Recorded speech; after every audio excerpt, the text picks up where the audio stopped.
तो देखिए ध्यान से आप लोग अच्छे से यहाँ पे हम लोग डिस्कस करने जा रहे हैं कि थर्ड सेमेस्टर का जो भी हम लोग बैच जो लॉन्च कर रहे हैं उसमें प्रॉपर सारा काम यहाँ पे कैसे सिलेबस है। तो पूरा सिलेबस क्या क्या कवर होगा, कैसे कैसे कवर होगा, क्योंकि थर्ड सेमेस्टर में क्या है, थर्ड सेमेस्टर में है एमसीक्यू, थर्ड सेमेस्टर में है आपका फिलअप्स। ठीक है, आता है एमसीक्यू, आता है फिलअप्स, आता है, ठीक है, ट्रू फॉल्स आएगा, मैचिंग आएगा, ठीक है। उसके बाद वन स्टेटमेंट क्वेश्चन आता है कि वन स्टेटमेंट में आंसर लिखने वाला क्वेश्चन आता है। इस तरह के सब टिपिकली क्वेश्चंस आते हैं जिसमें आपका कंसेप्चुअल क्लैरिटी बहुत अच्छा इंपॉर्टेंट होना चाहिए। अगर ये नहीं होगा तो कभी भी आंसर आप नहीं दे पाएगा, क्योंकि बहुत सारा पेज, बहुत सारा लाइन पढ़ने के बाद जो आंसर आता है वो कुछ छोटा मोटा कूट के आता है, पूरा नहीं आ पाता है। इसी वजह से कंसेप्चुअल क्लैरिटी के लिए ये वीडियो माने ये बैच रहेगा। इस बैच में प्रॉपर जितना भी वीडियो बनेगा, हर लगभग हर क्लास में 2 वीडियो जाएगा। 1 मार्च से ये बैच स्टार्ट है।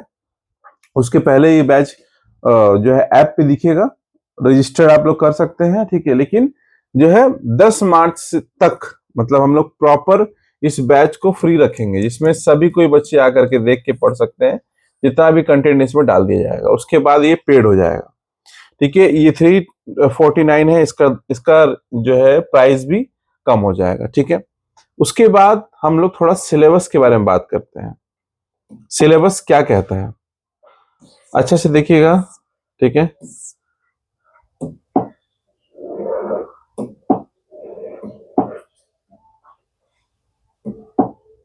ओके, यहां पे हिस्ट्री, ठीक है।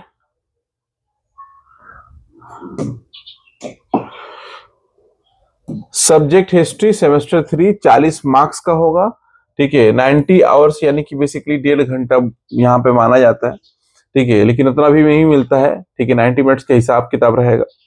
फिर से हम क्वेश्चन बोलते हैं, ये जो फॉर्मेट है न्यू फॉर्मेट के हिसाब से, ठीक है, न्यू फॉर्मेट के हिसाब से टोटल, ठीक है, फिलअप्स रहेगा, एमसीक्यू, ट्रू फॉल्स आप सेमेस्टर 1 में दे चुके हैं, matching and one statement question. इस तरह से रहेगा। क्या क्या है, through the eyes of the travellers, travellers की आंखों से हिस्ट्री को देखना। ट्रैवलर जो जो ट्रैवलर इंडिया में आए थे, जैसे ह्वेनसांग से लेकर के, फाइयान से लेकर के, इब्न बतूता से लेकर के, जो जो भारत में आए थे, उन्होंने भारत को देखा, भारत को समझा, भारत पे एक किताब लिखा, इंडिका मेगास्थनीज ने लिखा, ठीक है। तथा बहुत सारे किताब लिखे गए मुगलों के द्वारा, ठीक है, पर्शियंस के द्वारा। उन सब बुक्स के बारे में हम लोग को यहाँ पे उन सब उनकी नॉलेज के बारे में हमको इस चैप्टर में पढ़ना है। कल्चरल अमेलगमेशन मतलब होता है बेसिकली यहाँ पे कि हम लोग यहाँ पे कल्चर कैसे हम लोग का मिक्स हुआ, जैसे भक्ति, सूफी, नाथ, योगी, वैष्णव, जितना भक्ति आंदोलन था, ठीक है, शिवाज्म, वैष्णिज्म, ठीक है, ये सब सूफी जो गीत होता था, भक्ति आंदोलन, भक्ति आइडियोलॉजी, ये सब कुछ कैसे उस वक्त उस जमाने में, ठीक है, लेवल पे गया था, उसके बारे में है। और इंपीरियल कैपिटल्स, इंपीरियल कैपिटल का मतलब होता है कि उस वक्त के कैपिटल कौन कौन से थे, जैसे विजयनगर साम्राज्य, ब्राह्मणी साम्राज्य, उन सब के बारे में हम लोग यहाँ पर डिस्कस करेंगे, ठीक है ना। अच्छा, उसके बाद है यूनिट 2 में क्या आता है, 20 नंबर इस चैप्टर, इन यूनिट 1 से आएगा, 3 चैप्टर से 20 नंबर आएगा। फिर उसके बाद 3 चैप्टर, 6 चैप्टर पढ़ना होगा आपको। 6 चैप्टर में सब कुछ है, जैसे कि कॉलोनिज्म ऑफ इंपीरियलिज्म यानी कि उपनिवेशवाद और साम्राज्यवाद। जैसे कि अंग्रेज जब भारत में आए, अंग्रेजों ने भारत में आकर के क्या किया, लोगों को बसाना स्टार्ट किया, कॉलोनी सेटअप स्टार्ट किया, कॉलोनीज को बैठाया। फिर उसके बाद यहाँ पे किस प्रकार से उन्होंने अपना इंडस्ट्री सेटअप किया। आज आप जो देखते हैं जूट मिल, आप जो देखते हैं कोयला कारखाना, आप जो देखते हैं कोयले की खदान, ठीक है, बड़ी बड़ी मिलें जो हैं या इंडस्ट्रीज जो है, वो पुराने जमाने की जो अंग्रेजों के टाइम पे बनी हुई है, वो सब कौन बनाया, कैसे स्टेब्लिश है, उसके बारे में देखेंगे। पॉलिटिकल बेसिस ऑफ कॉलोनिज्म जो है, कैपिटल फाइनेंस कैसे हुआ, वो लोग कैसे जो है बैलेंस करते थे पैसों को।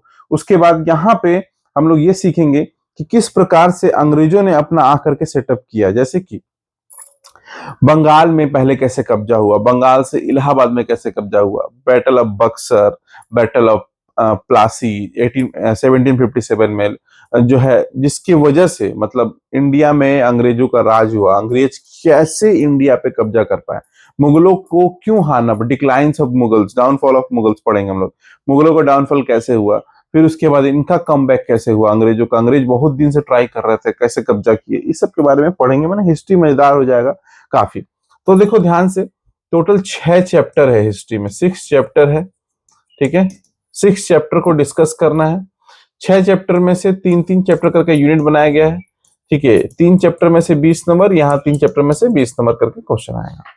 अब इसी में देखिए पॉलिटी, अब देख लीजिए ध्यान से भाई, ठीक है, पॉलिटी में क्या है देखिए, इसमें ही सेम अगर हम बात करें कोल्ड वॉर, ठीक है, जो 1945 के बाद शुरू हुआ था, 1991 तक चला था, ठीक है, सबसे लंबा चलने वाला युद्ध, ठीक है, कोल्ड वॉर, जो कभी भी, ठीक है, खत्म नहीं होने का नाम ले रहा था। इसको थर्ड वर्ल्ड वॉर नहीं कहते हैं, इसमें एक भी गोली नहीं चला था, ना एक जो है सिंगल आदमी मरा था डायरेक्टली, सब इनडायरेक्टली हुआ था, ठीक है ना। दो ध्रुव कैसे बने, अमेरिका का गुट कैसे बना, ठीक है, रशिया का गुट कैसे बना, यूएसएसआर कैसे टूटा, ठीक है ना, यूएसएसआर, यूनाइटेड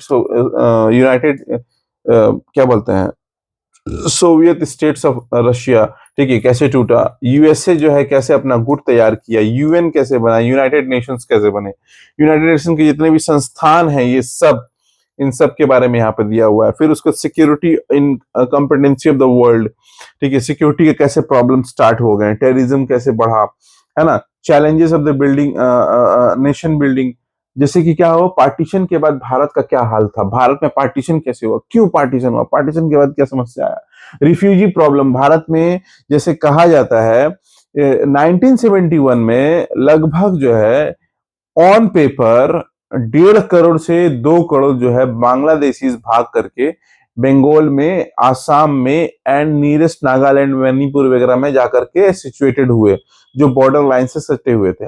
लेकिन वो लोग आज भी इंडिया से बाहर नहीं गए और वहीं रुक गए, ऐसा क्यों हुआ, कैसे हुआ, रिफ्यूजीज प्रॉब्लम कितना था, जब पाकिस्तान से लोग भाग करके इंडिया में आ रहे थे, ठीक है, वो इंडिया में लोग जो है उनको बसा रहे थे, उनको घर दिया जा रहा था, उनको जमीन अलॉट हो रहा था सरकार, कैसे क्या प्रॉब्लम्स हो वो सब सीखेंगे, ठीक है, यहाँ पर वो पढ़ेंगे। उसके बाद जो है भाषाओं के आधार पर कैसे राज्य को बांटा गया, linguistic reorganisation of the state, ठीक है, पॉलिटिकल पार्टी के बारे में पढ़ेंगे, कितना भारत में पॉलिटिकल पार्टी है, कितना संस्थान है, इंडियन फॉरेन पॉलिसीज के बारे में पढ़ेंगे कि इंडिया का रिलेशन दूसरे देशों के साथ क्या है, जैसे श्रीलंका, पाकिस्तान, बांग्लादेश, नेपाल, भूटान, इनके साथ कैसा रिलेशन है वो सब देखेंगे। ये है पॉलिटिकल साइंस का सब्जेक्ट, बहुत मजेदार सब्जेक्ट है, मजा आएगा पढ़ने में। सबसे ज्यादा पहले हम लोग स्टार्ट करेंगे, ठीक है, कि कोल्ड वॉर, या तो हम चैप्टर 2 या तो चैप्टर 1, ये दोनों स्टार्ट करेंगे। इसमें भी 6 चैप्टर है, ठीक है, आप देख सकते हैं इसमें भी 6 चैप्टर है, और 6 चैप्टर मिला करके ही आपको यहाँ पे भी 6 चैप्टर कंप्लीट करना पड़ेगा। तो देखो तो समय है नहीं, आप बहुत दिन सोचेगा कि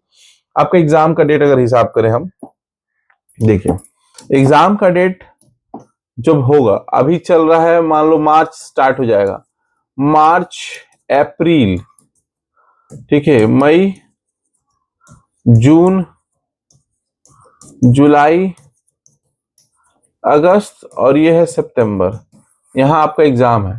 तो 1 2 3 4 5 6, यही 6 महीना तो हिसाब से है। 6 महीना में मैक्सिमम लोगों को 6 सब्जेक्ट कंप्लीट करना पड़ेगा, वो भी 6 सब्जेक्ट में हर चैप्टर पढ़ेंगे तभी होगा। तो एक सब्जेक्ट को 1 महीना करेंगे तब ना हो पाएगा, ऐसे तो नहीं हो पाएगा। सितंबर का 2nd वीक तक ही या 3rd वीक में एग्जाम दे देगा, ठीक है, 3rd या 2nd वीक में एग्जाम होगा, ठीक है। तो बस टाइम तो है नहीं, इसी में करना है, इसी वजह से पहले हम शुरू कर दे रहे हैं, समय है नहीं कंप्लीट करने का पिछले साल की तरह। इस बार थोड़ा जल्दी से करना पड़ेगा तभी हो पाएगा, तो स्कोर नहीं हो पाएगा, क्योंकि थर्ड सेमेस्टर में पिछले साल हर स्कूल में लगभग 30 40 50 बच्चे सप्ली खाए थे, ठीक है, कोई ना कोई 1 2 सब्जेक्ट में। इसी वजह से ये चीज तो ना हो करके हम लोग को सोचना पड़ेगा कि हाँ भाई कैसे काम करें। और काम कैसे करना है, 1 तारीख से हम लोग को बैच शुरू कर दे रहे हैं और उसमें एनरोल करके अपना सिलेबस कंप्लीट करते रहो। बस डेली डेली डेली 2 घंटा 3 घंटा 4 घंटा 2 वीडियो 4 वीडियो करके देखते रहो, हो जाएगा कंप्लीट। ठीक है, ओके।